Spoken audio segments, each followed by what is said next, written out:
ஒரு தீபாவளி வாரம். அந்த வாரத்துல தீபாவளி முடிஞ்சு ஒரு 2 நாள் கழிச்சு, இது என்னுடைய வாழ்க்கையில் நடந்த உண்மை சம்பவம். தீபாவளி முடிஞ்ச 2 நாள்ல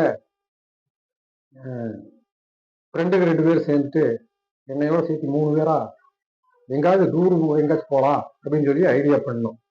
அப்படி ஐடியா பண்ணிட்டு இருக்கிறப்போ, ஊட்டி இன்னும் ஒரு நாளும் கூட போனதில்ல, போய் அங்க ஒரு நாள் தங்கிட்டு ஊட்டி நல்லா சுத்தி பார்த்துட்டு வரலாம்னு சொல்லி ஐடியா பண்ணோம். எல்லாம் இது இது இந்த சம்பவம் நடந்து கிட்டத்தட்ட ஒரு 30 வருஷத்துக்கு மேல ஆயிடுச்சு. அப்போ பேசி முடிச்சுட்டு சரி நாளை காலையில 9 மணிக்கெல்லாம் கிளம்பிடலாம் அப்படின்னு சொல்லி 3 பேர் பிளான் பண்ணிட்டு அடுத்த நாள் காலையில எந்திரிச்சு ஆளுக்கு ஒரு ட்ரெஸ் மட்டும் எடுத்துட்டு ஒரு பையில போட்டு பேக்ல போட்டு கிளம்பிட்டோம். இங்க இருந்து கிளம்பி திருப்பூர் பஸ் ஸ்டாண்ட்ல போய் இறங்கி பஸ் ஸ்டாண்ட்ல இருந்து ஊட்டி பஸ்ஸை பிடிச்சி ஊட்டி கிளம்பிட்டோம். ஊட்டி துருவா அங்கிருந்து காலையில ஒரு 9:30 மணிக்கு பஸ் ஏறினோம். மத்தியானம் 1 மணிக்கு ஊட்டி போய் சேர்ந்துட்டோம்.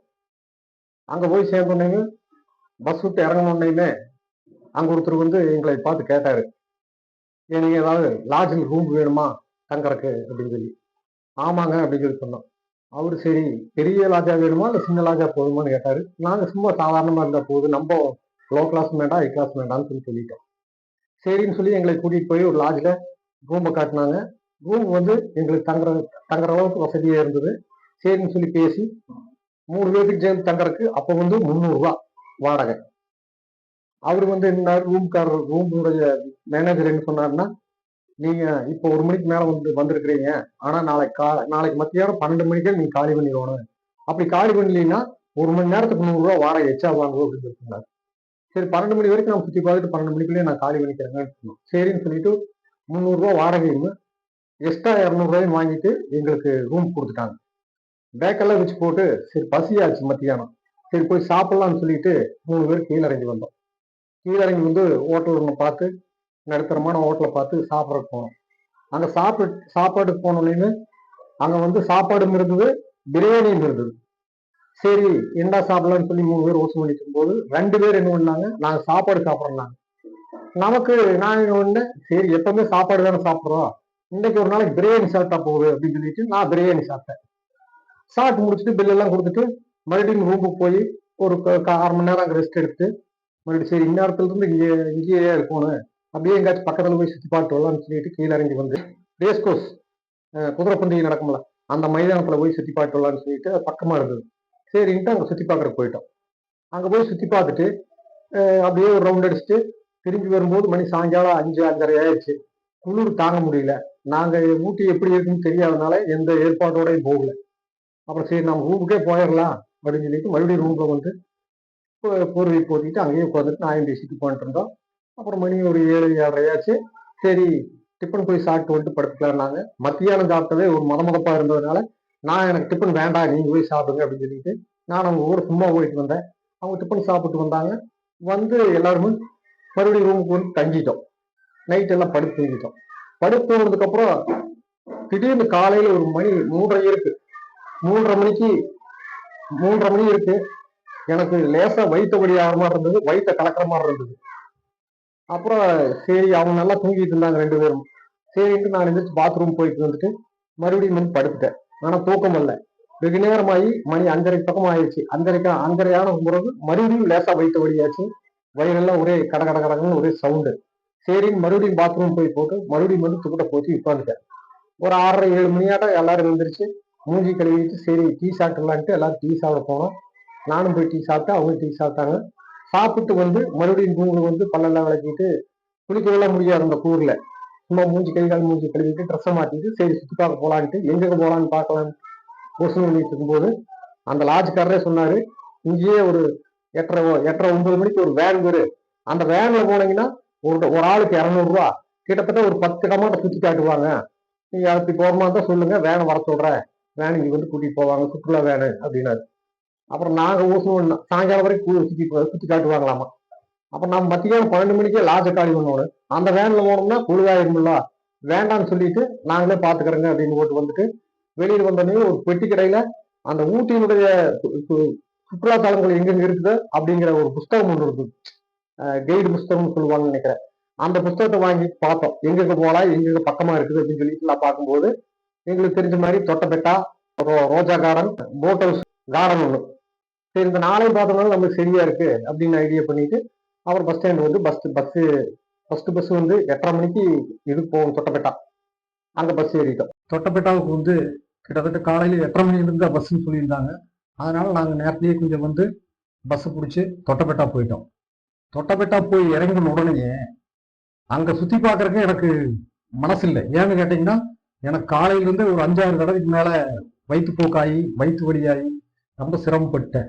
அதனால என்னுடைய நண்பர்களை மட்டும் நீங்க 2 பேரும் போய் சுத்தி பார்த்துட்டு வாங்க, நான் இங்கேயே பாத்ரூம் போயிட்டு வந்து இங்கேயே உட்காந்துருக்கேன் அப்படின்னு சொல்லிட்டேன்.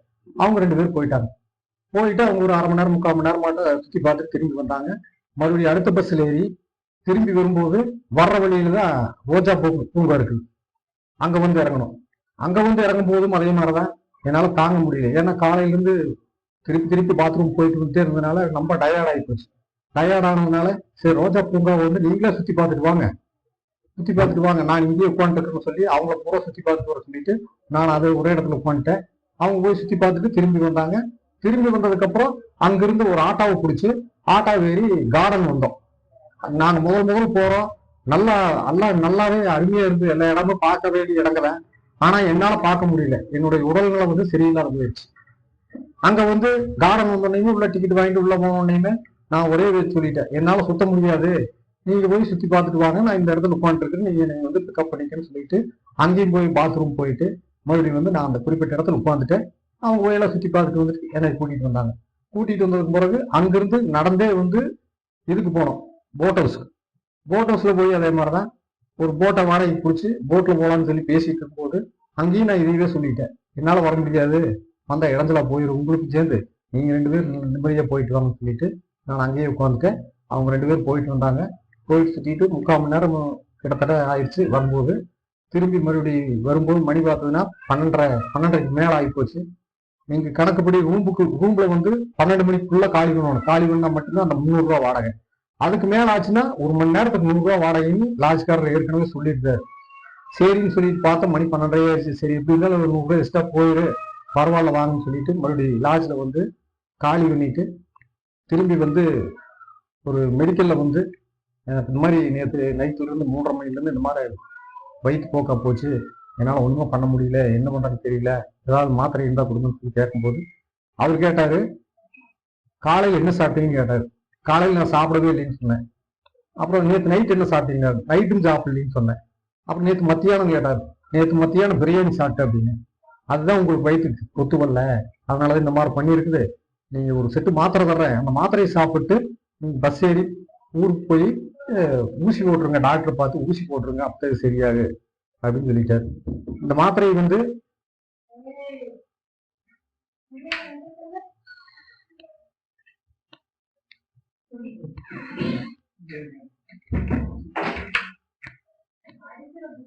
இந்த மாத்திரையை வந்து சுடுதண்ணீர் சாப்பிடணும்னு சொல்லியிருந்தாரு.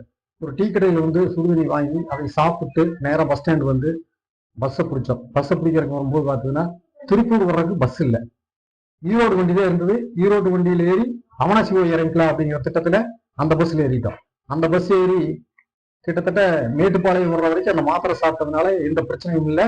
மேட்டுப்பாளையம் வந்து பஸ் வந்து நின்று பஸ் உட்காந்துட்டு இருக்கிறோம். பஸ் டிரைவரும் கண்டக்டரும் இறங்கி அவங்க பாட்டுக்கு வெளியில் போயிட்டாங்க. அவங்க எத்தனை நேரம் கழிச்சு வருவாங்க தெரியல. ஒரு 10 நிமிஷம் ஆகும்னு சொல்லி நம்மளுக்கு முன்னாடியே சொல்லியிருந்தாங்கன்னா நான் எதுக்கு ஒருக்கா பாத்ரூம் போயிட்டு வந்திருப்பேன். அவங்க சொல்லாம போனதுனால எந்த டைம்ல பஸ் எடுக்கிறாங்க தெரியாதனால பஸ்லயே உட்காந்துட்டு இருந்தோம். அப்புறம் 10 நிமிஷம் கழிச்சு வந்து பஸ் டிரைவரும் கண்டக்டரும் பஸ் எடுத்தாங்க. பஸ் வந்துட்டு இருக்குது. கிட்டத்தட்ட அன்னூர் வர்றதுக்கு ஒரு 10 கிலோமீட்டருக்கு முன்னால என்னால தாங்க முடியல, வயிற்று வலி, சரியான வலி, வெளி போய் ஆகணுமான்றது அந்த அளவுக்கு சூழ்நிலை. நான் நண்பர்கிட்ட சொல்லிட்டேன், நீங்க 2 பேரும் அவனாசிக்கு போய் இறங்கி நில்லுங்க, நான் வந்து இங்க அன்னூர்ல இறங்கி பாத்ரூம் போயிட்டு மறுபடியும் அடுத்த பஸ்ல ஏறி நான் உங்களை வந்து அங்க பிடிச்சுக்கிறேன் அப்படின்னு சொல்லிட்டு நின்றுட்டு இருக்கிறேன். பஸ் ஸ்டாண்டுக்குள்ள பஸ் எப்படா நுழையும் சொல்லி அப்படியே பல்ல கழிச்சு நின்றுட்டு இருக்கிறேன். பஸ் உள்ள நுழையுது. பஸ் ஸ்டாண்டுக்குள்ள நுழையும் போதே பஸ் சுலபமானோன்னு நான் டக்குன்னு இறங்கி அப்பத்தான் இல்லாத ஒன்ன வேண்டிட்டு போனேன், பாத்ரூம்ல யாருமே இருக்கக்கூடாது அப்படின்னு சொல்லி. சரின்னு நான் போய் பார்க்கும்போது நல்ல வேலை அங்க பாத்ரூம் காலியாத்தான் இருந்தது. போய் நிம்மதியே பாத்ரூம் போயிட்டு திரும்பி வந்து அடுத்த பஸ் ஏறி அவனாசி வந்து இறங்கி அவனாசியில் நண்பர்களையும் பிடிச்சிட்டு அவங்க கூட சேர்ந்து அவனாசியில் இருந்து மறுபடியும் திருப்பூர் வந்து இறங்கி திருப்பூர்ல பஸ் ஸ்டாண்டு பின்னால் இருக்கிற ஆஸ்பத்திரியில போய் 2 ஊசி போட்டாங்க. அவங்களே இதை தான் கேட்டாங்க. 2 ஊசி போட்டு முடிச்சுட்டு அதுக்கு பிறகு மாத்திரையும் கொடுத்தாங்க. வாங்கிட்டு நேரா வீட்டுக்கு போயிட்டேன். இதை ஏன் நான் சொல்றேன்னா, ஒவ்வொருத்தருக்கும் இந்த மாதிரி அனுபவங்கள் நிச்சயமா இருக்கு வாழ்க்கையில. ஏதோ ஒரு இடத்துக்கு போறப்ப இந்த மாதிரி துன்பங்கள் வந்துரு. ஏன் சொல்றேன்னா, ஏதாவது வெளியூருக்கு சுற்றுலாவுக்கோ அல்லது உடம்புக்கோ எங்கேயாச்சும் போறப்போ இந்த மாதிரி சூழ்நிலை வர்றதுக்கு உண்டான காரணம் என்னன்னா, நம்ம உடலுக்கு சேராத ஏதாவது சாப்பிடக்கூடாது. அதை அப்படி சாப்பிட்டோம்னா நாம் இந்த மாதிரிலாம் சீரழியணுங்கிறத உங்களுக்கு உணர்த்துறதுக்காகத்தான் இந்த அனுபவத்தை நான் சொல்றேன். மீண்டும் அடுத்த வாரம் சந்திப்போம். நன்றி, வணக்கம்.